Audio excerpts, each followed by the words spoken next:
একটা হাতির ছবি একদিকে আর একদিকে কাকের ছবি।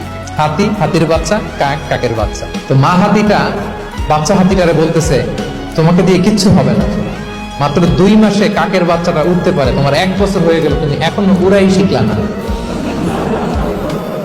মা হাতি বলে, কাকের বাচ্চা 2 মাসে উঠতে পারে, 1টা বছর হয়ে গেল, তোমার কোনো ইমপ্রুভমেন্ট নাই বাবা।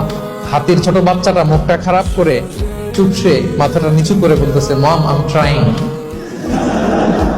মা, আমি চেষ্টা করতেছি। আচ্ছা বলেন তো, ডানা মেলে উড়া কি হাতির কাজ? এই যে ওর সাথে কম্পেয়ারটা করছে, এই কম্পারিজনটা হইছে। আরে হাতি তো he is the king of the jungle. ওর এক একটা পদক্ষেপে ও পা ফেললে থারথার করে কাঁপে পুরো জঙ্গল, পুরো বন।